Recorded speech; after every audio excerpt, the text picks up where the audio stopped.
അപ്പോൾ നമ്മളിന്ന് വന്നിട്ടുള്ളത് റീപോട്ടിംഗ് വീഡിയോ ആണ്. പൊതുവെ നമ്മൾ ചെടിച്ചട്ടിയിലോട്ടാണ് നമ്മൾ നട്ട് വളർത്താറ്. ഇത് ഞാൻ നേരെ മണ്ണിലോട്ടാണ് നടുന്നത്. ഇതാ ഓർക്കിഡ് എല്ലാ ബഡ്സും ബ്ലൂം ചെയ്തു. അപ്പോൾ നിങ്ങൾക്ക് കാണിച്ചു തരാമെന്ന് വിചാരിച്ചു. ഡെൻഡോബിയം ഓർക്കിഡാണിത്. ഇത് 9 മാസത്തിൽ തന്നെ ബ്ലൂം ചെയ്തു. അതിൻ്റെ ഒരു ലീഫ് മഞ്ഞ കളറായി തുടങ്ങിയിട്ടുണ്ട്.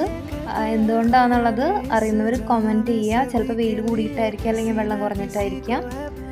കലാത്തി അപ്പോൾ ഞാൻ കട്ടിങ്സ് എടുത്തിട്ട് പ്രൊപ്പഗേറ്റ് ചെയ്യാൻ വേണ്ടിയിട്ട് ചകിരിച്ചോറ്, അത് കോക്കോപീറ്റിലും കമ്പോസ്റ്റ്, പെർലൈറ്റ്, മണ്ണ്, അതുപോലെ ക്ലേ ബോളൊക്കെ മിക്സ് ആയിട്ടുള്ള ഒരു പോട്ടിംഗ് മിക്സിലാണ് നട്ടിരുന്നത്.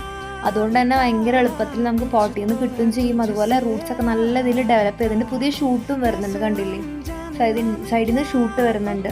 ഞാൻ പ്ലെയിൻ സോയിലിൽ വെച്ചിരുന്ന നമ്മളുടെ പ്രയർ പ്ലാന്റ്, അല്ലെങ്കിൽ മരം തലിയോ കാർണിയ എന്നാണ് ഇതിൻ്റെ പേര്.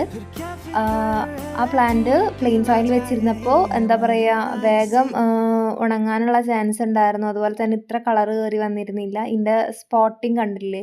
ഇതിൽ വരുന്ന സ്പോട്ട്സൊക്കെ ഈ ഒരു പോട്ടിംഗ് മിക്സിൽ നന്നായി വന്നിട്ടുണ്ട്. പക്ഷേ പ്ലെയിൻ സോയിലിൽ ഇത്രയ്ക്കധികം കാണുന്നില്ല, വലിയ ലീഫും അധികം ആവുന്നില്ല. അപ്പോൾ അത് നിങ്ങളും ട്രൈ ചെയ്ത് നോക്കുക. അത് കഴിഞ്ഞിട്ട് ഞാൻ നനച്ചു കൊടുത്തു. ആന്തൂരിയൊക്കെ ഞാനിപ്പോൾ ഒരു മരത്തിൻ്റെ അടിയിലാണ് കൊണ്ട് വെച്ചേക്കുന്നത്. അതാണ് ഇത്രയ്ക്കധികം ചവർ, ഫുള്ള് മരമാണ് ഇതിൻ്റെ ചുറ്റും. അപ്പോൾ പ്ലാന്റൊക്കെ നല്ല ഹെൽത്തി ആയിട്ട് വളരുന്നു വിചാരിക്കുന്നു. ഇതിൻ്റെ അപ്ഡേറ്റ് തരാം. Thank you.